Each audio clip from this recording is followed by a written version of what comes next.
भी आपके साथ जाएंगे। बाबा समझाए, बेटा घर में रह करके माँ बाप का सेवा कर, अभी जाने का उम्र नहीं हुआ है, घर में ही रह करके अपना माता पिता का सेवा करो। लेकिन लड़का कहता नहीं बाबा, आपके बिना हम एक क्षण नहीं रह पाएंगे, आप जाइएगा, हम आपके साथ जाएंगे, अगर आप हमको नहीं लेकर के जाइएगा तो हम आत्महत्या कर लेंगे, लेकिन हम आपके साथ ही जाएंगे। बाबा मजबूर हो गए।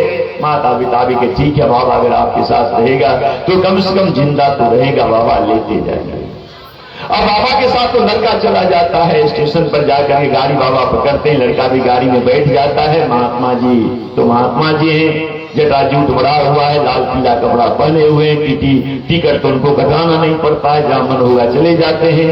टीटी आया ट्रेन में, महात्मा जी से टिकट तो मांगा नहीं, लेकिन वो लड़का जो 12 वर्ष का था उसे टीटी का था टिकट। वो लड़का बोला हम महात्मा है। टीटी गुस्सा आ जाता है, जन्म करके खड़ा हुआ महात्मा बन गया है, टिकट लाओ। लेकिन लड़का बार बार चूंकि महात्मा जी के साथ में था, वो बोलते जा रहा महात्मा है महात्मा है महात्मा है। टीटी गुस्सा आ जाया, टीटी उसे मार बैठता है, लड़का रोने लगता है, टीटी मार करके वहां से आगे बढ़ जाता। तब महात्मा जी कहते अरे वो टीटी तुमको मारा, उसे मारने का अधिकार थोड़े है, वो मारा तुम कुछ बोला क्यों नहीं, क्यों मारा टीटी, तुमको बोलना चाहिए तुमको ना। लेकिन लड़का तो एकदम कभी घर से बाहर निकला नहीं था, पहली बार निकला है और टीटी के द्वारा मार खाया, वो आत्मा से रो रहा है, कुछ बोल नहीं रहा है। महात्मा जी बार बार कह रहे हैं तुम क्यों नहीं कुछ बोला, क्यों नहीं उसे कुछ डांटा, उसे मारने का अधिकार नहीं है। लेकिन लड़का तो बस रोते ही जा रहा था। 10 मिनट के बाद हल्ला होने लग गया, एक आदमी कट गया ट्रेन से, एक आदमी कट गया ट्रेन से।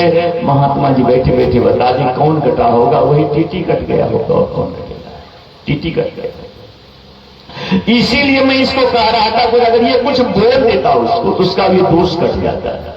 ये कुछ नहीं बोला जिसके कारण हाथों हाथ उसे टीटी को भोगना पड़ गया है। तो ध्यान रखेंगे, कथा हमें ये ज्ञान देता है, हम सब कुछ भगवान के ऊपर छोड़ दे, हम कमजोर हैं, लाचार हैं, हम उसे क्या बदला लेंगे। अगर कोई हमें सता रहा है, कष्ट दे रहा है तो भगवान के ऊपर छोड़ दे, भगवान 5 मिनट में भगवान आपको निर्णय कर देंगे, दूध का दूध और पानी का पानी। भगवान तो न्याय करने के लिए ही बैठे हुए रहते हैं, लेकिन हम भगवान के ऊपर सौंपते कहां हैं। लगता सब कुछ हम कर लेंगे, तो कर लीजिए अपने आप से, भगवान क्यों आपके बीच में आएंगे। ध्रुव जी एकदम रोते जा रहे हैं, कुछ भी उनके मुख से शब्द नहीं निकलता है। मां कहती बेटा बोलो किसने क्या कहा। ध्रुव जी तो रो रहे हैं, जो दिल टूट गया था सोते ही मां की कटु वचन सुन करके ध्रुव जी को। ध्रुव जी आज तक अमर हैं और सुरुचि का बेटा उत्तम मर जाता है।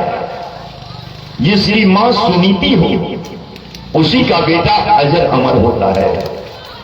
सुनीति कुछ क्षण के लिए तो जरूर सुख मिलता है, लेकिन वो क्षण भंगुर है, अभी है, सुबह समाप्त हो जाएगा, उसका कोई वास्तविकता नहीं होता है। ध्रुव जी रो रहे थे, एक दासी आती है, कहते महारानी जी, ध्रुव कुमार महाराज की गोद में बैठना चाहते थे, लेकिन सुरुचि महारानी ध्रुव जी से बोली जो कि तुम रानी का बेटा नहीं है, तुम दासी का बेटा है, और राजा के गोद में राज सिंहासन पर में रानी का बेटा बैठता है। अगर तुमको राज सिंहासन पर बैठने का मन है तो जंगल चले जाओ, और मरने के बाद भगवान से वरदान प्राप्त करना, जो मरने के बाद हमारे कोख से तुम्हारा जन्म हो, तब तुम इस राज सिंहासन पर बैठने के काबिल बनोगे। इसीलिए रो रहे हैं। इतना सुनते ही सुनीति के पांव के नीचे से जमीन खिसकने लग गया। अब मैं क्या करूं, हमारी सौतन को जो करना था वो कर दी, हमारे बच्चे के दिल में नफरत का बीजारोपण कर दी। लेकिन अगर हम अपने बच्चे के दिल से नफरत का बीज अगर निकाल नहीं देते हैं तो आगे चल करके अनर्थ हो जाएगा। ये राज्य 2 भाग में बंट जाएगा, कुछ नहीं बचेगा। इसीलिए सुनीति सोचने लगे जो कि अब हम अपने बच्चे के दिल से सौतन के द्वारा जो कटु वचन कहा गया था, जिसकी मां सुनीति, उसे कितना सोचना पड़ता है अपने बच्चे को संस्कारवान बनाने के लिए। सुनीति सोचने लगते हैं अब मैं क्या करूं, हमारी सौतन को जो खेल खेलना था खेल गई, लेकिन हम अपने बच्चे को बर्बाद होने नहीं देंगे, हम अपने बच्चे के भविष्य को बर्बाद होने नहीं देंगे। देखिए अपनी माँ को, अपने बच्चे को संस्कार देने के लिए माँ को कितना जहर का घूंट पीना पड़ता है, कितना जहर का घूंट पीना पड़ता है, तब महान बच्चे बनते हैं। माता पिता के हाथ में है अपने बच्चे में संस्कार देना। ये श्रीमद् भागवत महापुराण का सबसे महत्वपूर्ण प्रसंग है ध्रुव जी का उपाख्यान। इसे ध्यान से श्रवण करें और इससे ज्ञान लें, जीवन में उतारें, सब कुछ मिल जाएगा। दुनिया में कुछ भी आपके साथ कमी नहीं रहेगा, लेकिन कथा को जीवन में उतारना पड़ेगा। देखिए आप देखिए सुनीति क्या कह रहा है, अपनी माँ क्या कहती है। सौतन तो बोल दी, जंगल में जाकर के तप करो, भगवान से वरदान लेना, मरने के बाद मेरे कोख से जन्म होगा, तब राज सिंहासन पर बैठेगा। सुनीति अपने बच्चे ध्रुव जी को क्या कहती है, ध्यान से सुनिए। जो हमारे बच्चे के दिल से सौतेली माँ के प्रति, सौतेले भाई के प्रति, अपने पिता के प्रति जो नफरत का अंकुरन हुआ था, उसे निकालती है। कैसे निकालती है सुनीति, ध्यान से सुनिए। सुनीति कहा कि बेटा धन्य है तुम्हारी सौतेली माँ, जो सौतेली माँ इनके पुत्र को मरने का श्राप दे रही है, लेकिन अपने बच्चे को संस्कारवान बनाने के लिए सुनीति उसी सौतन की बड़ाई कर रही है, जो इससे हमारे बच्चे के दिल से नफरत निकल जाए। सुनीति कहती है धन्य है तुम्हारी सौतेली माँ बेटा, तुम्हारी सौतेली माँ कितना महान है। अब जो ध्रुव जी अभी तक रो रहे थे ना, जब माँ के मुख से निकला तुम्हारी सौतेली माँ कितना महान है, धन्य है तुम्हारी सौतेली माँ, एक आए ध्रुव जी चुप हो जाते हैं। अब उनको लगा ये क्या हो गया। अभी तक तो सौतेली माँ के प्रति गलत गलत विचार मन में उठ रहा था, और उनकी अपनी माँ सौतन की इतनी बड़ाई करने लग गई, जो ध्रुव जी चुप हो जाते। बोले क्या माँ, कैसे कैसे महान है। बोले बेटा एक बात तुम ही बताओ, जो तुम तो मेरा बेटा है ना, जो ज्ञान तुम्हें आज सौतेली माँ लेकर के दी, वो ज्ञान आज तक हमने भी तुमको नहीं दी।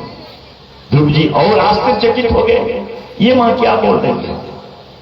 बोले हाँ बेटा, तुम्हारी सौतेली माँ क्या कही, जो जंगल में जाकर के भगवान का तपस्या कर, भगवान प्रसन्न हो जाएंगे तो वरदान देंगे। बेटा आज तक मैंने कभी यह बात तुमको बताई, जो जंगल में जाकर के भगवान का ध्यान कर, भगवान का साधना कर, भगवान प्रसन्न हो जाएंगे, ऐसा मैंने कभी बताया। कितनी महान तुम्हारी सौतेली माँ है, जो कितनी ज्ञान की बात बताई, जो जंगल जाकर के भगवान का तप करेगा तो भगवान प्रसन्न होकर के तुझे वरदान देंगे। बच्चे को महान बनाने के लिए मां को कितना जहर का घूंट पीना पड़ता है। आज की कथा बहुत महत्वपूर्ण कथा है, इसलिए सभी आदमी शांति से श्रवण करेंगे और प्रयास करेंगे कुछ अंश जीवन में जरूर उतारने का, क्योंकि बच्चा आपके जीवन का सबसे बड़ा दौलत है। वो बिगड़ गया तो आपका सब कुछ बिगड़ जाएगा, वो समझ गया तो आपका सब कुछ समझ जाएगा। इसे गंभीरता से लेंगे आप। ये कथा हमें यही ज्ञान देता है। सुनीति कहती बेटा अब एक क्षण विलंब नहीं करो। मां समझ रही है सुनीति, अब इस घर में एक क्षण भी अगर मेरा बेटा रहेगा तो ये नफरत का अंकुरन बढ़ते चला जाएगा। जब एक बार सौतन के मुख से निकल गया यह बात, तो ना जाने हमारे बच्चे के जीवन में कितना जहर घोलती रहेगी वो। हमें बच्चे को महान बनाना है, इसलिए सुनीति अपने बच्चे को उस वातावरण से, उस घर से बाहर जाने की प्रेरणा दे रही है। कितनी दर्द मां को हो रही होगी उस समय। आपका बेटा 18 साल का, 20 साल का बेंगलोर जाता है, दिल्ली जाता है मेडिकल की तैयारी करने के लिए, इंजीनियरिंग की तैयारी करने के लिए। जब बेटा जाने लगता है, आपका 20 साल का है, डॉक्टर बनेगा बेटा आपका, पढ़ने जा रहा है, फिर भी जब आप नाश्ता बनाते बेटा के लिए तो आंख से आंसू बहता है कि मेरा बेटा इतना दूर जा रहा है, पढ़ने के लिए जा रहा है, जान रहे पढ़ करके डॉक्टर बनेगा, तब भी आपकी आंख से आंसू गिरता है। और वो मां कैसी होगी जो अपने 5 साल के बच्चे को जंगल भेज रही है। वो लौट करके आएगा कि नहीं आएगा, बाघ खा जाएगा, सांप काट लेगा, कोई कोई पता नहीं है, लेकिन अपने बच्चे को महान बनाने के लिए, बच्चे के अंदर संस्कार देने के लिए मां इतनी जहर की घूंट पी, सुनीति, तब ध्रुव जी अजर और अमर बन पाए। सुनीति कहती, बेटा जितना जल्दी हो सके हम तैयार कर देते हैं तुमको। सौतेली मां के कहे हुए वचन को पूरा करने के, बेटा जंगल चले जाओ, भगवान का दर्शन होगा, भगवान गोद में उठा लेंगे। अनेक प्रकार से सुनीति अपने बच्चे ध्रुव जी को समझा करके जंगल जाने के लिए राजी कर लेती है। 5 साल उम्र था ध्रुव जी का, क्या बीतता होगा मां के ऊपर, लेकिन बच्चे को महान बनाने के लिए मां यह कदम उठा रही है। तब ध्रुव जी कहते हैं, मां एक बात कहे। बोले क्या? 5 साल उम्र था ना, उतना तो कुछ बाहरी दुनिया की बात कुछ समझ नहीं पा रहे थे। बोले, मां इस घर में हम देखते हैं, इस घर में ना मेरा इज्जत होता है, सम्मान होता है, ना तुम्हारा इज्जत सम्मान होता है। मां तो ऐसा क्यों नहीं करें, हम मां और बेटा दोनों घर त्याग करके चले जाएं, जंगल में रहेंगे दोनों मां बेटा, वहीं भगवान का सेवा करेंगे, भक्ति करेंगे। अब सुनीति को लगा कि अब मैं क्या करूं, अब कैसे समझाऊं बच्चे को, ये 5 साल का बच्चा। बहुत सोच समझ करके सुनीति कहती है, बेटा हम नहीं जा सकते हैं घर से, बेटा हम स्वतंत्र हैं, बेटा स्वतंत्र होता है, बेटा कहीं भी जा सकता है, लेकिन बेटा हम स्वतंत्र हैं, हम नहीं जा सकते तुम्हारे साथ। बोले कैसे मां, कैसे स्वतंत्र? बोले हाँ बेटा, हमारे पिताजी हमको तुम्हारे पिताजी को दान कर दिए हैं, हमारे पिताजी हमको तुम्हारे पिताजी को दान कर दिए, इसलिए हम उनके मर्जी के बगैर कहीं नहीं जा सकते, हमको यहीं रहना। लेकिन बेटा तुम स्वतंत्र हो, तुम कहीं भी जा सकते हो, बेटा तुम जाओ, मेरा आशीर्वाद तुम्हारे साथ है, बेटा जाओ। मां अपने हाथों से ध्रुव जी को तैयार करते हैं, आंख में आंसू भी नहीं आने देती हैं, क्योंकि आंसू देख करके ध्रुव जी नहीं जाएंगे। मां अपने बच्चे को नए कपड़ा पहना के श्रृंगार करती है, चूमती हुई अपने बच्चे को कहती है। अभी भी सुनीति को लग रहा है कि इतने के बावजूद भी हो सकता हमारे बच्चे के मन में सौतेली मां का कुछ वचन का जो अंकुरन हो गया है नफरत का, वो बचा रह जाए, तब भी हमारे बच्चे का भविष्य बर्बाद हो जाएगा। इसलिए अंतिम सुनीति कहती है, ध्रुव बेटा जाओ, मेरा आशीर्वाद तुम्हारे साथ है बेटा, लेकिन घर से जब भी बाहर निकलना चाहिए ना, कहीं भी जाना चाहिए, तो घर में जितने बड़े बुजुर्ग हैं ना, सबों का चरण छू करके प्रणाम करके आशीर्वाद लेकर के जाना चाहिए, तभी जाकर के बेटा भगवान का दर्शन हो जाएगा। सुनीति सोचती है, अगर जाकर के अपने सौतेली मां को चरण छू करके प्रणाम करेगा तो जो भी नफरत थोड़ा बच भी गया होगा, जो कि प्रणाम करेगा अपनी सौतेली मां को, सारी नफरत निकल जाएंगे और हमारे बच्चे का भविष्य उज्जवल हो जाएगा। कितनी महान है सुनीति, जो सौतन उनके बच्चे को श्राप दी है, आज अपनी मां अपने बच्चे को महान बनाने के, उसी सौतन के चरण छूने के लिए भेज रही है। अपने बच्चे में संस्कार देना। आप दोनों भाई में लड़ते हैं, लड़ते रहे, आप हमारे कहने से मानेंगे नहीं, लाख समझा देंगे, 25 साल से केस लड़ रहे हैं, आप नहीं मानेंगे, कितना भी आपको कथा सुना दिया जाए कोई फर्क नहीं पड़ेगा आपके ऊपर। लेकिन एक व्यासपीठ से हमारा आग्रह होता है, जो आप दोनों भाई नहीं बात करते हैं नहीं करें, कथा का कोई असर, इतना कचरा भरा हुआ है इसके अंदर, जो आप हमारी बात को नहीं मान पाएंगे। लेकिन अपने बच्चे को कभी ये मना मत करें, जो चाचा को चाची को चरण छू करके सुबह उठना चाहिए, तो बच्चे को संस्कार देना चाहिए। उठने के बाद जो भी घर में बड़े बुजुर्ग हैं, देवी देवता, सबको चरण छू करके उनको प्रणाम करना चाहिए, क्योंकि प्रणाम करने से बच्चे का संस्कार बढ़ता है। कहा गया है, अभिवादन शीलस्य नित्यं वृद्ध्योपसेविना चत्वारि तस्य वर्धन्ते आयुर्विद्या यशोबलम्।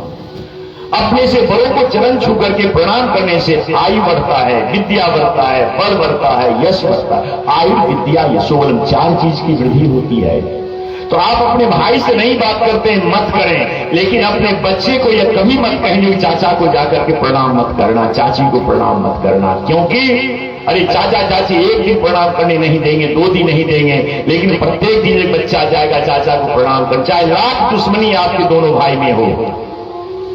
लेकिन अपने बच्चे में नफरत कभी मत पैदा करना, नहीं तो तुम्हारे भी जो बच्चे दोनों हैं ना आगे चल करके वही करेंगे जो आप दोनों भाई फाइल लेकर कचहरी तो 25 साल से दौड़ रहे हैं ना, और मरने के बाद वो फाइल अपने बेटा को दे देंगे जो तुम लगते रहना। अपना जीवन तो बर्बाद हो ही गया, बच्चे के जीवन को बर्बाद करने का कोई अधिकार नहीं है। आपको बच्चे को महान बनाने के लिए बच्चे में संस्कार देना, तभी ये जीवन आपका सार्थक होगा।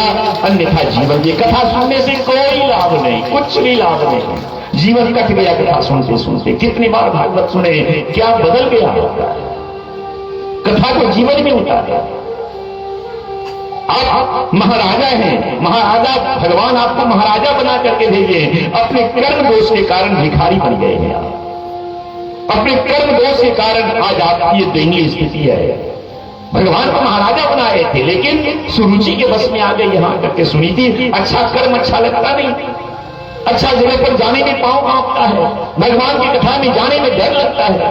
जहां पर मैं निंदा शिकायत चुगली, जहां पर मैं दिन रात दूसरे के बारे में गलत सोच रखने, वहां जाकर के समय व्यतीत करते हैं। आखिर ये जीवन इसी के लिए मिला है क्या? ये जीवन में कुछ ऐसा करो जिससे कि जाने के बाद लोगों को कमी महसूस हो, जो कि एक समाज में ऐसा भी व्यक्ति था जो समाज के लिए इतना करता था। हम स्वर्ग जाएंगे या नरक जाएंगे इसकी जानकारी किसी ज्योतिष हमको नहीं दे सकता है। कोई भविष्यवक्ता हमको नहीं बता पाएगा कि मरेगा तो स्वर्ग जाएगा कि नरक जाएगा। आप स्वयं इस बात का तय कर सकते हैं कि मरने के बाद ये व्यक्ति स्वर्ग गया है या ये व्यक्ति ये नरक गया है। ये आपके अंदर है। क्योंकि जब मनुष्य के जीवन में 2 बार बाराती सजता, हर मनुष्य के जीवन में 2 बार बाराती सजता है। एक बार विवाह के समय बाराती साथ होते हैं और एक बार अंतिम शव यात्रा में बाराती साथ होते हैं। पूरे समाज ये दोनों स्थिति में दोनों समय समाज उसके साथ बाराती में शामिल होता है, एक अंतिम क्रिया में और एक विवाह के समय बाराती। लेकिन दोनों की क्रियाएं उल्टी होती है। कौन स्वर्ग जा रहा कौन नरक जा रहा आप स्वयं निर्णय कर सकते हैं इस बात का। कहीं किसी और से पूछने समझने की कोई बात नहीं, और उसे जान करके अपने जीवन में वैसा कर्म करें। दोनों में क्रियाएं उल्टी होती है। जब शादी करने के लिए दूल्हा जाता है ना, तो दूल्हा की गाड़ी पीछे होती है और बाराती डांस करते हुए डीजे पर में पटाखा फोड़ते हुए आगे आगे चलता है। विवाह के समय की बाराती की ये अवस्था होती है, दूल्हा की गाड़ी पीछे और बाराती आगे होता है, ताकि दूल्हा को ये बताते हुए जाता, बेटा हम तो फंस ही गए, अब तुमको फंसाने की तैयारी कर रहे हैं। ये ज्ञान देता है समाज, हम तो फंस गए और तुमको भी फंसाना है, ताकि लड़का देखे पीछे से हमारी अंतिम स्थिति हमारी लिए वही होगी जो हमारी इनकी स्थिति है। तो उसी में बाराती आगे चलता है और दूल्हा की गाड़ी पीछे चलती है। और जब अंतिम यात्रा बाराती चलती है ना, तो उसमें मुर्दा आगे होता है और सारे बाराती पीछे होते हैं। उसमें उल्टी क्रिया हो जाती है, उसमें बाराती पीछे और सब यात्रा जो मरते जिनकी अर्थी वो आगे आगे जाती है। वो इसलिए आगे जाती है पीछे से लोग देखे अंतिम अवस्था, अंतिम में सबकी यही स्थिति होगी। और बाराती क्यों जाते हैं जानते हैं? शादी में जाते हैं पुलाव खाने के लिए, और अंतिम में इसमें बाराती इसलिए जाता है 50-25 आदमी 100 आदमी, जो मरा हुआ व्यक्ति आगे जा रहा है और हम लोग आपस में चर्चा करते हैं उसके बारे में, जो कितना अच्छा आदमी था ये। भगवान अच्छे आदमी को जल्दी बुला लेते हैं। कुछ दिन अगर वो जिंदा रहता तो समाज में और कुछ मिलता। अगर 100 में से 80 आदमी पीछे से यह चर्चा कर रहा है जो कितना अच्छा आदमी था, भगवान अच्छे आदमी को बुला लेते हैं, तो यह सत्य है जो व्यक्ति स्वर्ग जाएगा, वो व्यक्ति स्वर्ग जाएगा। और 100 में 80 व्यक्ति अगर ये बोल रहा अच्छा हुआ मर गया, समाज का कलंक था, अब समाज में शांति आ जाएगी, अच्छा हुआ मर गया। अगर 80 आदमी अगर ये बोलते हुए जा रहा है श्मशान, तो समझना ये व्यक्ति नरक जाएगा। आप स्वयं निर्णय कर सकते हैं इस बात का। तो ऐसा कर्म करो, ये कर्म भूमि है, जैसा कर्म करेंगे वैसा हमें यहाँ फल मिलेगा। ये कर्म भूमि का ये सबसे सुंदर महत्व है, इसलिए हमें अच्छे कर्म करके समय व्यतीत करना चाहिए। अरे गलत कर्म करने से भी क्या फायदा, एक दिन तो जाना सबको होगा यहाँ से। लेकिन जब निषद कहा था मृत्यु और अमृतम गमय, हम मरने के लिए नहीं आए हैं, हम सदा सदा के लिए ध्रुव जी के समान अमर होने के लिए आए हैं। तो अमर हो सकते हैं अगर हमारा कर्म, हमारा विचार, हमारा सोच अगर पवित्र होगा, उद्देश्य अच्छा होगा तो अवश्य अमरता प्राप्त कर लेंगे। कर्म ही खराब होगा तो फिर उसका कहना क्या है। देखें सुनीति कहती बेटा मेरा आशीर्वाद तो तुम्हारे साथ है, लेकिन बेटा अगर तुम अपने सौतेली मां को चरण छू करके जाने के समय आशीर्वाद नहीं लोगे तो जंगल में भगवान का दर्शन बेटा नहीं होगा। इसलिए जाओ तो अपने सौतेली मां, पिताजी सबको चरण छू करके प्रणाम करो। धन्य है सुनीति जो अपनी सौतन जो नफरत करती उसके पुत्र से, उसे उसके चरण में प्रणाम करने के लिए भी ध्रुव जी जाते हैं। सौतेली मां को ज्यों के झुक करके प्रणाम करते हैं ना। एक क्षण के लिए कथा बताती है जो सुरुचि का भी हृदय पिघल गया था, जो सुबह सुबह यह लड़का जंगल जाने के लिए तैयार हो गया, लेकिन अंदर से तो वह दुष्ट थी, दुष्टा थी। ज्यों कि ध्रुव जी चरण छू करके प्रणाम करने लगे, सुरुचि बोली कहां जा रहे बेटे, सुबह सुबह इतना सुंदर कपड़ा पहन करके श्रृंगार करके कहां जा रही हो बेटे। ध्रुव जी बोले मां आपके वचन को सार्थक करने के लिए जा रहा हूं। आपने कही थी जो जंगल जाकर के भगवान का तपस्या कर। मां हम जंगल जा रहे हैं, आशीर्वाद दीजिए, हम भगवान का तप करने के लिए जंगल जा रहे हैं। ज्यों कि ध्रुव जी के मुख से निकला जो कि मैं जंगल जा रहा हूं आपके वचन को पूरा करने के लिए, सुरुचि की आंख में भी आंसू आ गया था जो कि मैं तो ऐसे दुष्टता के बस कर दिया था। लेकिन यह कितना सयाना है जो कि हमारी बातों पर विश्वास करके जंगल जा रहा है, लेकिन अंदर से तो दुष्ट थी ना। फिर उसे अंदर से आया जो कि नहीं भले जल्दी चला जाए, जंगल जाएगा, सांप काट लेगा, बाघ सिंह खा जाएगा, मर जाएगा, हमारा बेटा इस राज्य का पूर्ण अधिकारी बन जाएगा। इसलिए जल्दी हाँ बेटा जाओ, आशीर्वाद मेरा साथ तुम्हारा है, तुम यहां से जाओ बेटा, जाओ जाओ जल्दी जाओ। ध्रुव जी मां को प्रणाम करके, सौतेली मां को प्रणाम करके, पिता को प्रणाम करके जंगल की ओर प्रस्थान करते हैं। बच्चे को संस्कार देना, बचपन में ही बच्चे को अच्छा ज्ञान देना। बड़े हो जाने के बाद अब आपका कहना नहीं मानेंगे तो बच्चे को संस्कार बचपन में दिया जाता है। हमारा वैदिक सनातन धर्म तो कहता है, लेकिन मां के पेट से ही बच्चे का संस्कार शुरू हो जाता है। मां के पेट से ही संस्कार आरंभ हो जाता है। जन्म के बाद तो 3 संस्कार तो मां के पेट में ही हो जाते हैं, शेष घर का 13 संस्कार जन्म के बाद होते हैं। लेकिन जन्म के पहले भी संस्कार किया जाता है, और जन्म के बाद जब बच्चे हमारे छोटे रहे ना तो 5 साल की उम्र तक बच्चे को जैसे जो कुछ भी आप बताना चाहेंगे, देना चाहेंगे, अगर वो संस्कार बचपन में मिल गया तो फिर दुनिया का कोई गलत रंग आपके बच्चे के ऊपर बड़ा होने के बाद नहीं चलेगा। तो बचपन में संभालना। आपके बच्चे का जो 12 साल का उम्र होता है ना, वो इतना नाजुक होता है, इतना संवेदनशील होता है।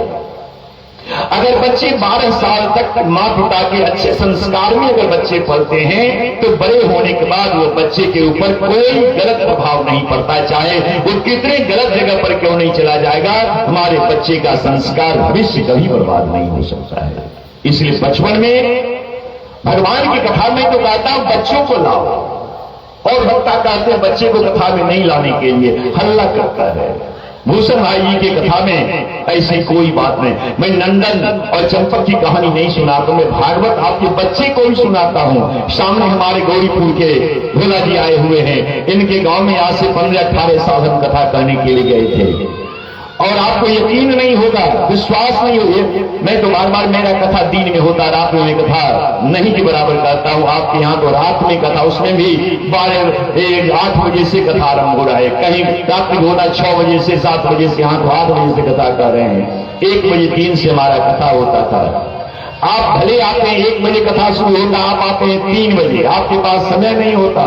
लेकिन 1 साल के बच्चे, 1 साल कहते हैं 1 महीना के बच्चे जब हमारा एक बजता था ना, तो आपके घर में जो 1 महीना के बच्चे होते थे ना, वो बच्चे इतना रोने लगते थे, इतना रोने लगते थे। उनकी माँ जब कथा में आती थी तब जाकर के बच्चे चुप हुआ करते थे।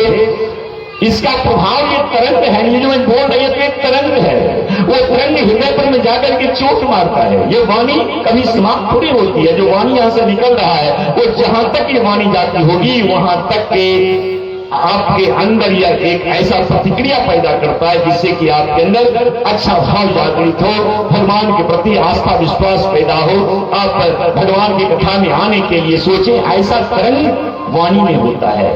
तो छोटे से बच्चे कथा में समय से अगर माता पिता नहीं भी आते थे, बच्चे रोने लगता था, और कथा में आने के बाद 4 घंटा तक बच्चे रोते नहीं थे। ये कथा, इनके गांव की कथा में कोई ऐसी बात थोड़ी कह देता हूं।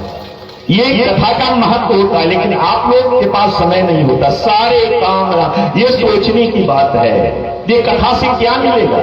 अरे भगवान की कथा 7 दिन के लिए हुआ है आपके गांव में। 7 दिन का आपको सब कुछ भगवान पर न्यौछावर कर देना चाहिए, लेकिन आपके पास समय, आपके हिसाब से कथा होनी चाहिए। 8 बजे रात में जब खा पी करके निश्चिंत हो जाए, यहां से जाए तो सीधे सो जाए जाकर के।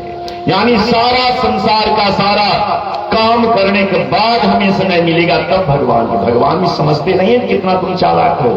अपना सारा काम निपटा करके तब आते हमारी कथा में।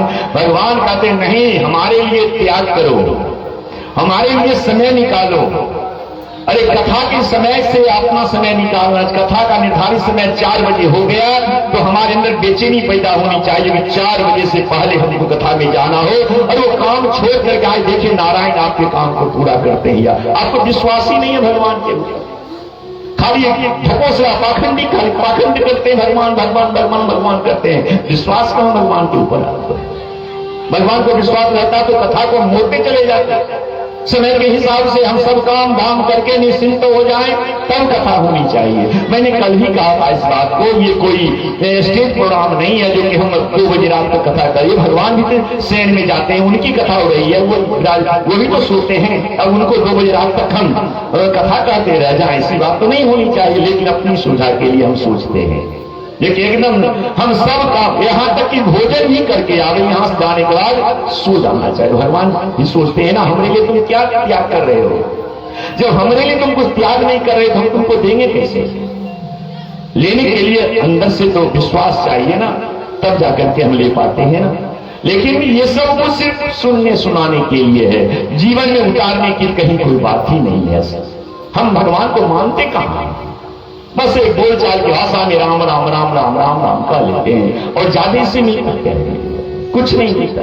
ये भागवत सुनने से भी क्या होता है? जब विश्वास दिल में पैदा नहीं हो, भाव दिल में पैदा नहीं हो, समर्पण दिल में पैदा नहीं हो तो सुनिए। अपने 5 साल के बच्चे को सौतन के पास भेज दी है प्रणाम करने के लिए, आशीर्वाद लेकर के ध्रुव जी अपने घर से निकल जाते हैं। ये कथा क्या बताती है? बच्चे को अच्छे वातावरण देना चाहिए, माता पिता को चाहिए, क्योंकि आप हम में तो कोई परिवर्तन नहीं हुआ, लेकिन हमारे बच्चे का भविष्य बदल जाएगा, तभी जीवन में सब कुछ मिल जाएगा। ये संस्कार माता पिता को बच्चों को देना चाहिए। ध्रुव जी अब घर त्याग करके भगवान का दर्शन करने के लिए, भगवान का तप करने के लिए जंगल की ओर प्रस्थान करते हैं। 5 साल उम्र है मात्र। 5 साल के उम्र में ध्रुव जी अपने घर से माता का आशीर्वाद लेकर के, सबका आशीर्वाद लेकर के जंगल की ओर यात्रा आरंभ करते हैं। जब कुछ दूर गए ना तो रास्ते में नारद जी का दर्शन हो जाता है। ये कथा हमें ये बताती है, जो अगर हमारी जिज्ञासा प्रबल हो जाए, अंदर तड़प हो जाए, अंदर प्यास पैदा हो जाए, तो मार्गदर्शक भगवान भेज देते हैं। राजा परीक्षित के अंदर यह भाव आ गया था जब ये 7 दिन का ही मात्र समय बचा है, अब ये 7 दिन को कैसे सार्थक किया जाए, तो भगवान सुखदेव जी महाराज को भेज देते हैं, जाओ अच्छा श्रोता मिल गया, जाकर के उसके जीवन को संवार दो। गुरु आ जाते हैं ज्ञान देने के लिए, लेकिन पहले हमारे अंदर यह प्यास को पैदा होना चाहिए, तब तो मार्गदर्शक मिलेंगे। अंदर प्यास ही नहीं, अनमने ढंग से काम करते हैं, विश्वास ही नहीं होता है, ये सब कुछ सार्थक है। मैं तो कथा, मैं अपने मन से थोड़ी कथा लिखता हूं, ये तो भागवत में लिखा हुआ है। हम उत्तान पाद ही महाराजा हैं, लेकिन वास्तविकता जमीनी स्थिति यही है जो कि हम कंगाल है। कुछ नहीं है। अरे 50-10 करोड़ रुपया बैंक बैलेंस है, तुम्हारे जैसे कितने करोड़ आदमी बैठे हुए धरती पर, तुम्हारा कोई कुछ नहीं, कोई पहचान नहीं है तुम्हारा।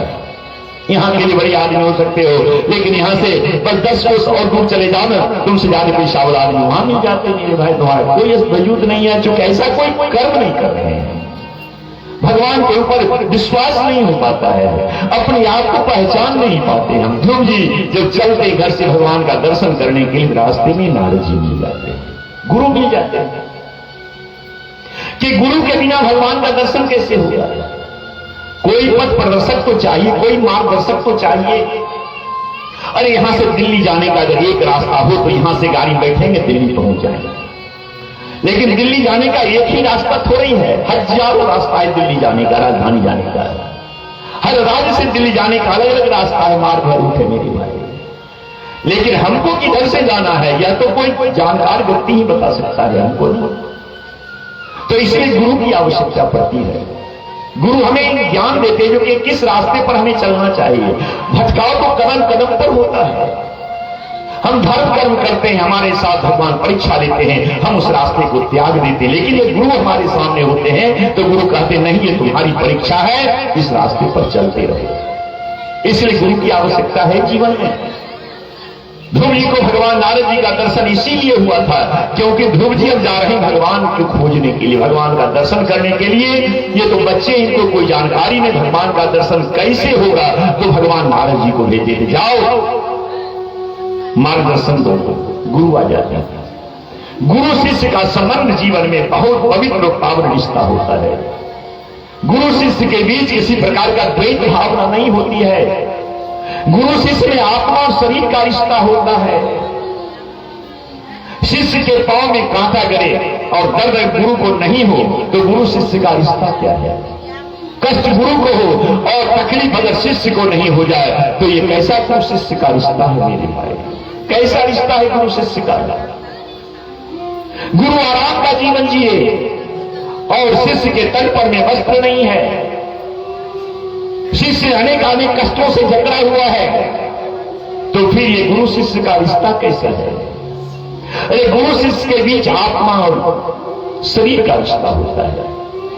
एक संत हुए, सूफी संत निजामुद्दीन एक संत हुए थे, और वो संत का जब अंतिम समय आया, जब 90 वर्ष के उम्र में जब अंतिम घड़ी आया तो अपने सारे शिष्य को बुला लेते, जितने देश भर में शिष्य थे ना, सारे शिष्य को दिल्ली बुला लेते निजामुद्दीन, और कहते क्या है अपने सारे शिष्य से, देखो तुम सब अपने अपने इष्ट, अपने अपने देवता, अपने अपने भगवान से सब प्रार्थना करो हमारे लिए, क्योंकि हम अभी नहीं मरे, हम अभी बचे।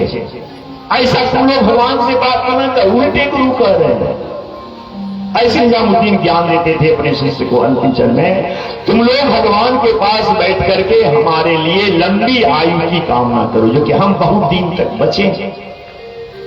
अब दूसरे गुरु के जो शिष्य थे वो हंसी करते थे, कैसा कमजोर तुम्हारा गुरु है, जो 90 साल की उम्र में मरने में डर लगता है उसको।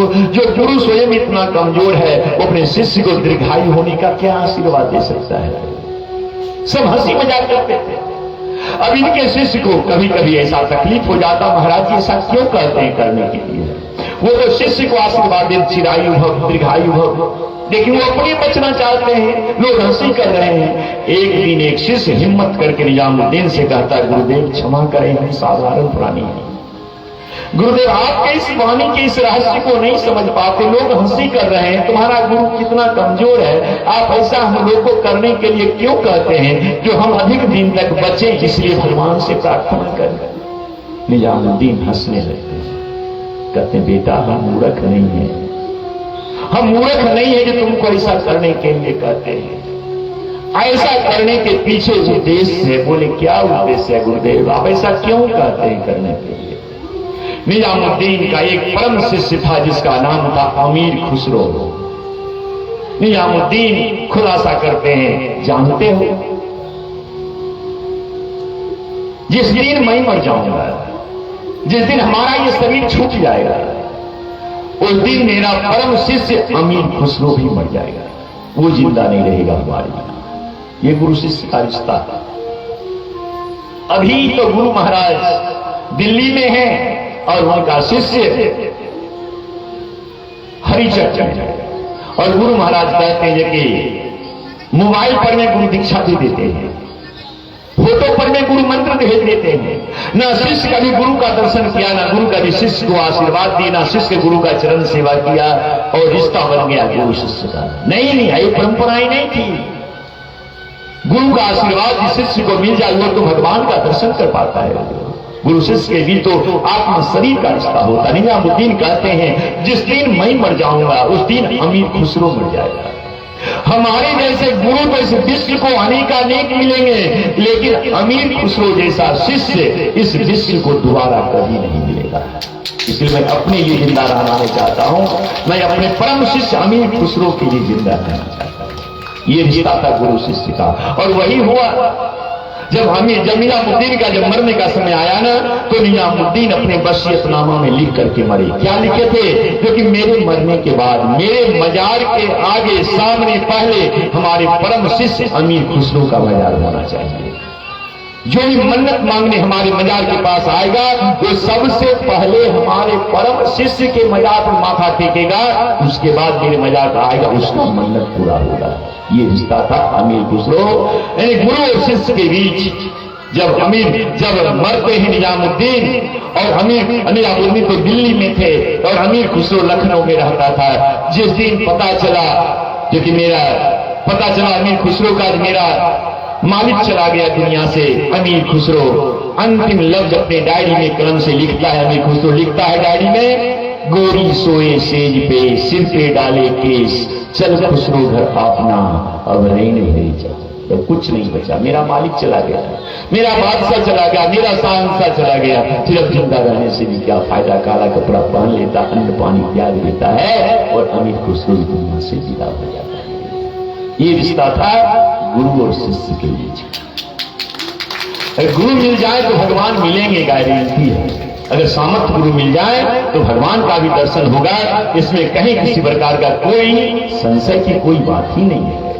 लेकिन गुरु सामर्थ्य हो, जो शिष्य को हाथ खींच करके ले आए, उस परम तत्व से एकाकार करवा दे। सामर्थ्य गुरु रामदास की जैसा सामर्थ्य गुरु हो, तब आशीर्वाद जी को हम याद कर पाते हैं। नहीं तो अगर चाणक्य नहीं होते तो चंद्रगुप्त को हम याद ही नहीं कर पाते मेरे भाई। ये तो गुरु परंपरा की महिमा होती है।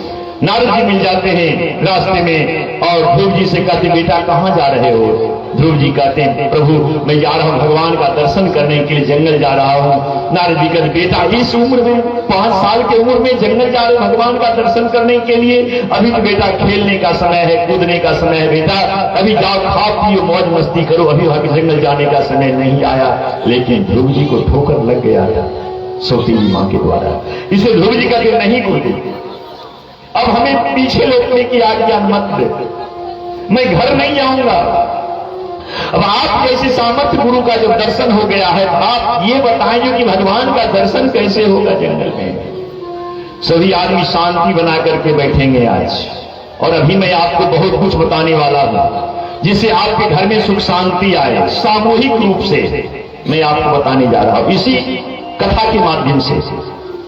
तो भगवान नारद जी कहते हैं, बालहट के सामने नारद जी को मानना पड़ गया। नारद जी कहते ठीक है ध्रुव, लाख नारद जी समझाते, ध्रुव जी पीछे रोकने के लिए तैयार नहीं होते हैं। तब ध्रुव जी कहते हैं, नारद जी कहते हैं, ध्रुव जी ठीक है, अगर आप नहीं लौटना चाहते हैं, भगवान का ही दर्शन करना चाहते हैं, तो चले जाइए, सामने मधुवन है और उस मधुवन में एक कदम का वृक्ष है। उसी कदम वृक्ष के नीचे आप आसन लगा करके मैं आपको गुरु मंत्र देता हूं। आप इसी गुरु मंत्र का जप कीजिएगा और इसी गुरु मंत्र के जप से आपको भगवान का दर्शन हो जाएगा। ये गुरु मंत्र हमारे भागवत महापुराण में महामंत्र कहा गया है। इसे हर गृहस्थ को इस मंत्र का सहारा लेना चाहिए। जो गृहस्थ प्रत्येक दिन इस मंत्र को श्रद्धा विश्वास के साथ जप करता है, उस घर में किसी प्रकार का विघ्न बाधा नहीं आता है, उस घर में किसी प्रकार का रोग व्याधि नहीं आता है, उस घर में सुख शांति सम्मति सब कुछ प्राप्त होता है। ये महामंत्र है।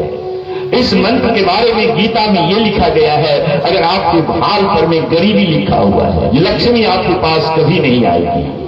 ऐसा भी अगर आपके भाग्य में लिखा हुआ है, लेकिन अगर आप इस मंत्र का सहारा लेते हैं तो आपके भाग्य में जो लिखा हुआ गरीबी है ना, वो मिट जाएगी और आपके घर में लक्ष्मी निवास करेगी। इस मंत्र में इतनी शक्ति है, इस मंत्र में इतनी शक्ति। और ध्यान से सुनिएगा, हम आज इस भौतिकता में इतने डूब चुके हैं जो कि ये सब चीज कपोल कल्पना लगता है, ये सब चीज में सिर्फ एक अंधविश्वास लगता है, लेकिन अंधविश्वास है नहीं, ये अंधविश्वास नहीं है, यही तो विश्वास है। इस विश्वास के सहारे भवसागर पार किया जा सकता है। इस विश्वास के साथ हम जीवन में सब कुछ प्राप्त कर सकते हैं, इसमें किसी प्रकार का कोई संदेह नहीं। और मैं बकवास नहीं करता है, अपने जीवन को समर्पण कर दिया मां दुर्गा के चरणों में, बस उनके सिवा हमारे जीवन में और कुछ भी शेष नहीं है, बस अपने जीवन को मैंने अर्पण कर दिया है। जानिए, आप इसे जैसे चलाना हो चलाइए, बस आपके इशारा, हम तो कठपुतली के जैसे नाचते रहते हैं, कभी यहां भेज देती है, कभी वहां भेज देती है, कभी ऐसे ऐसे जगह पर भेज देती है जिसका कि कभी कोई वर्णन हम नहीं कर सकते हैं। प्रयागराज में संतावन दिन ऐसे जगह पर में हमारा साइकिल पंचर होता, साइकिल से बाहर भ्रमण कर रहे थे उस समय, उस निर्जन जगह पर में जहां पर में 4 बजे शाम में लोगों का साइकिल बदमाश छीन लेता था, वहां हमारा साइकिल पंचर हो जाता है। तो उसी बगीचा में 57 दिन तक कथा कहना पड़ा हमें प्रयागराज में। तो समर्पण कर दिया, जैसा इनका प्रेरणा मिलता, जहां भेजना चाहती है भेज देते हैं, हम चले जाते हैं कार्यक्रम को लेकर के। वहां पर में सफलता मिलता है, असफलता मिलता है, कुछ भी नहीं सोचते हैं, बस समर्पण उनके चरणों में। ऐसे थोड़े कर दिया मेरे भाई, पागल थोड़े हूं मैं जो कि ऐसे जीवन उनके चरणों में डाल करके छोड़ दूंगा, नहीं। मैं कदम कदम पर में देखा हूं, लेकिन उनके चरणों में समर्पण करने के बाद कदम कदम पर में उनका सहारा, कदम कदम पर में उनका दर्शन कदम कदम पर होता है।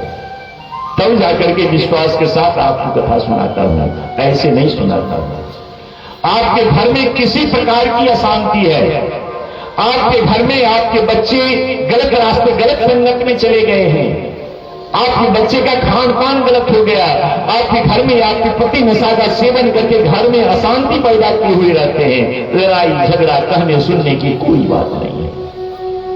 मैं इसी मंत्र के से आपके घर में 1 महीना का मैं आपको समय दूंगा है, मैं आपको बता करके जा रहा हूं। और आज से अगर शुरू कर देंगे तो 1 महीना में आपके घर की व्यवस्था बदल जाएगी, इसमें किसी प्रकार का मैं ऐसे नहीं बोलता हूं। लोग जिनको बताते हैं, हजारों हजार आदमी कहते, बाबा आपने जो बताया था, आज हमारे आए एक ममलखा से एक भक्त आए सुबह हमसे मिलने के लिए, वो आए थे हरी एक कोई गांव था, वहां कार्य मेरा चल रहा था। वो अपने पुत्र से इतने परेशान थे, वो उनका पैर का ऑपरेशन डॉक्टर बोला था 2.5 लाख रुपया लगेगा, तब जाकर के पैर का, जब तक ऑपरेशन नहीं होगा तब तक ये चल नहीं सकता है। हम 1 महीना बताए, डेट दिए थे, इसी डेट में यह ठीक हो जाएगा। आज बेटा के साथ आए थे इसी गांव में हमसे मिलने के लिए, 1 रुपया खर्चा नहीं हुआ और उतने ही दिन में आज वो लड़का एकदम सही से चलता है, फिरता है, पढ़ता है, लिखता है, सारा चीज उसकी हो गई। तो विश्वास है, ऐसे नहीं बता देता हूं मैं, विश्वास। तब तो जीवन समर्पण कर दिया उनके चरणों में।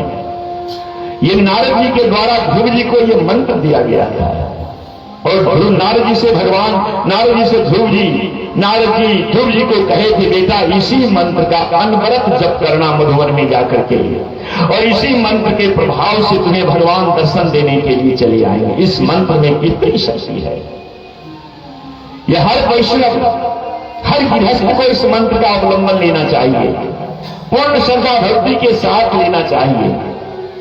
आपके घर में कोई नशा का सेवन करते हैं, आप इसी मंत्र से आप भोजन तैयार करेंगे। जानते हैं, कहा गया है, हमारे बड़े बुजुर्ग कहते थे, जैसा हम अन्न खाते हैं वैसा हमारा मन होता है।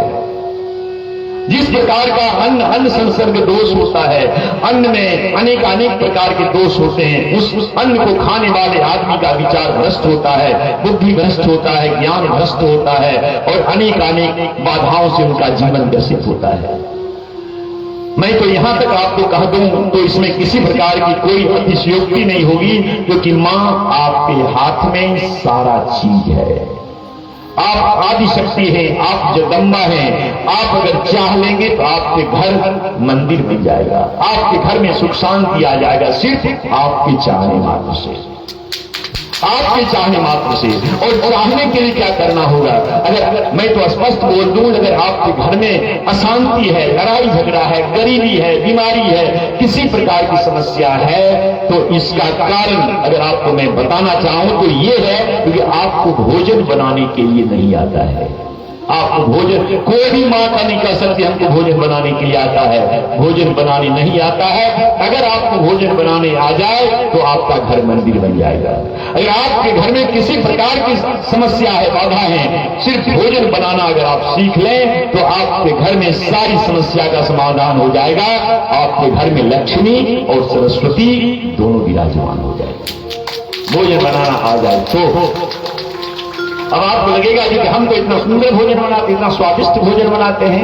आप कोई स्वादिष्ट भोजन नहीं बनाते, आप जो भोजन बनाते हैं ना, इससे आपके घर में सभी आदमियों को गैस्ट्रिक का बीमारी हो जाता है। आपको भोजन नहीं बनाने के लिए आता है। ऐसे तेल मसाला दे करके गैस, घर में जो खाने वाले भोजन पाने वाले सब गैस्ट्रिक के शिकार, हर घर में 4 में से 3 आदमी गैस्ट्रिक के पेशेंट होते हैं। ऐसी स्थितियां बन गई हैं। भोजन बनाने का मतलब मैं आपको बता दूंगा। अभी मैं इस कथा को पहले आपको सुना दूं, उसके बाद फिर मैं आज इसका व्यवहारिक रूप आपको बता करके और आपसे आग्रह भी करूंगा, जो कि आप अगर चाहते हैं हमारे घर में सुख शांति आए तो इस विधि से भोजन बनाने का प्रयास करेंगे। तो इस विधि से भोजन बनाने का कोई 4 घंटा बैठ करके मंत्र जप करने की आवश्यकता नहीं है। आप रोटी बेलते रहें, आटा सानते रहें, चावल फटकते रहें, दाल फटकते रहें, सब्जी काटते रहें, सब्जी बनाते रहें, रोटी बनाते रहें, दाल बनाते रहें और मन ही मन इस मंत्र का जप करते रहे। देखें आपके द्वारा बनाया गया भोजन प्रसाद हो जाएगा। तो वो प्रसाद जो आदमी ग्रहण करेगा उसका विचार, बुद्धि, ज्ञान सब कुछ जागृत हो जाएगा। आपका घर मंदिर बन जाएगा मेरे भाई, इसमें किसी प्रकार का कोई संदेह नहीं। एक महिला थी जनाबाई, एक महिला थी जनाबाई। वो बहुत गरीब थी, एकदम गरीब थी। उसके ना पुत्र थे ना पति थे। वो गांव में जो गाय लोग चराने जाते थे उसके पीछे भर दिन घूमती थी। जो गोबर मिलता था उसे ठोक करके गोईठा बना करके बाजार में बेच देती थी। जो पैसा होता था उसी से उसका प्रतिपाल उसका होता था, उसका प्रतिपाल होता था। एक दिन क्या हुआ, जनाबाई का गोईठा कोई दुष्ट लड़का वहां से चुरा करके भाग गया। अब जनाबाई को लगा जी अब मैं कैसे चावल दाल लेकर के भोजन बनाऊंगी।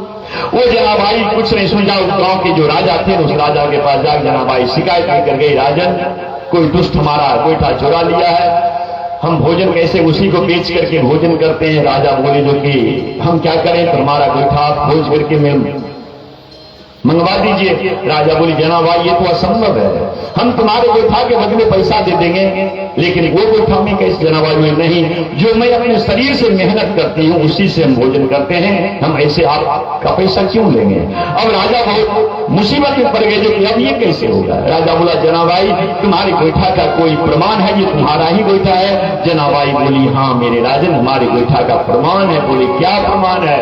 तो राजन जब हमारे गोईठा को आप तोड़ेंगे ना तो हमारे हर गोईठा से विट्ठल विट्ठल विट्ठल विट्ठल की आवाज आएगी, ये हमारा गोईठा होगा। राजा को आश्चर्य लग गया, गोईठा से विट्ठल यानी भगवान का एक नाम विट्ठल भी है ना, विट्ठल का आवाज कैसे आएगा? राजा नो बचा कर ऑर्डर देते जाओ गांव में सारे घर में जा गोईठा तोड़ देना, तो जिस गोईठा से विट्ठल विट्ठल की आवाज आएगी उसे लेकर के आ जाना। जिस घर में गोईठा चुराया गया था, जब उस घर में गोईठा तोड़ा गया ना तो वास्तव में गोईठा से पिट्ठल पिट्ठल की आवाज आने लग गई। गोईठा लेकर राजा के पास आता है, राजा भी तोड़ करके देखता है तो वास्तव में पिट्ठल पिट्ठल की आवाज आने लग गई। राजा बोला जनाबाई तुम्हारा गोईठा तो मिल गया, लेकिन इस रहस्य को बता दे क्योंकि तुम्हारे गोईठा से पिट्ठल पिट्ठल की आवाज कैसे आने लगी? ऐसा तो संभव नहीं है। जनाबाई बोली हाँ राजा हमारे पास पूजा पाठ करने का समय नहीं है, हम गरीब आदमी हैं, गोईठा बेच उसी को बेच करके भोजन करते हैं। तो जब मैं गोईठा ठोकती हूँ ना उस समय हमारे मन में भाव चलते रहता है क्योंकि हम बाल कृष्ण भगवान को ठोक करके उनको सुला रहे हैं, इसलिए हमको विश्वास था जब इस भाव से हम गोईठा ठोकते हैं तो निश्चित विट्ठल हमारे इस गोईठा में निवास करते होंगे, ये मेरा विश्वास था, इसीलिए मैंने आपको कहा था। जनाबाई के गोइठा में जब भगवान प्रवेश कर सकते हैं तो भगवान का नाम लेते हुए अगर आप भोजन बनाते हैं, भगवान का नाम लेते हुए सब्जी बनाते हैं, रोटी बनाते हैं, चावल बनाते हैं, तो विश्वास रखें अगर भगवान का नाम लेते हुए पवित्रता से, जैसे भगवान की पूजा करते हैं स्नान ध्यान करके साफ वस्त्र पहन करके भगवान की पूजा करते हैं ना, तो भोजन बनाना भी एक बहुत बड़ा तपस्या है।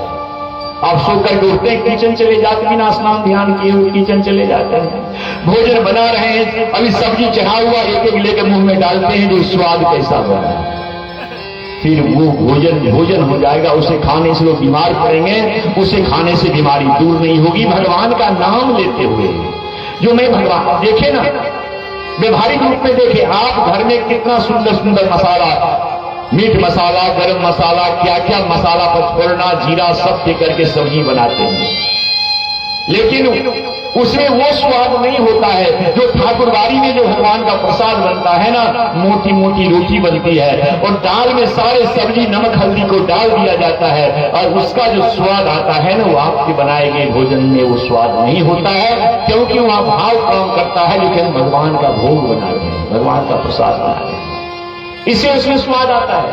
और आप इतना मसाला भी देते हैं फिर भी स्वाद नहीं आता, क्योंकि आप खाना बना रहे हैं, जो खाना आपके पति को अच्छा लगता है, जो खाना आपके बेटे को अच्छा लगता है, उसके हिसाब से भोजन बनाते हैं, तो बीमारी का कारण बनता है।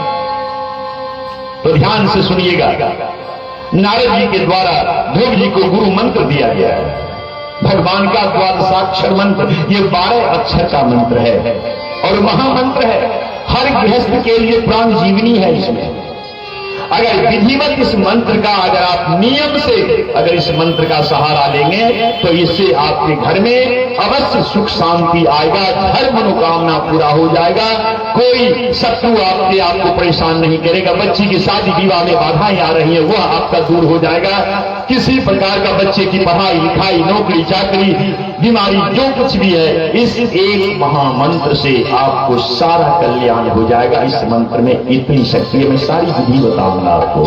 वो मंत्र क्या है? भगवान नारद जी यह मंत्र ध्रुव जी को देते हुए कहते, बेटा इसी मंत्र का तप मधुवन में जाकर के कदम वृक्ष के नीचे आसन लगा करके बैठ जाना और इस मंत्र का अनवरत जब आरंभ कर देना, भगवान का दर्शन तुझे जंगल में हो जाएगा। ये मंत्र जो नारद जी के द्वारा ध्रुव जी को मिला था, हम सभी आदमी इस मंत्र का 2 मिनट उच्चारण कर लें, जप कर लें, फिर उसके बाद हम आगे आपको समझाएंगे तथा आगे ले जाएंगे। 2 मिनट के लिए सभी आदमी भगवान का ध्यान करते हुए भगवान के द्वादशाक्षर मंत्र का जप करें। आगे पीछे जितने हमारे भक्त कर बैठे हुए सभी आदमी इस मंत्र का 2 मिनट उच्चारण जरूर करेंगे। मां ओम नमो भगवते वासुदेवाय, ओम नमो भगवते वासुदेवाय, ओम नमो भगवते वासुदेवाय। सभी आपको का बोल बजाओ, भगवते वासुदेवाय, ओम नमो भगवते वासुदेवाय, ओम नमो भगवते वासुदेवाय, ओम नमो भगवते वासुदेवाय, ओम नमो भगवते वासुदेवाय, ओम नमो भगवते वासुदेवाय, ओम नमो भगवते वासुदेवाय, ओम नमो भगवते वासुदेवाय, ओम नमो भगवते वासुदेवाय, ओम नमो भगवते वासुदेवाय, ओम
Hare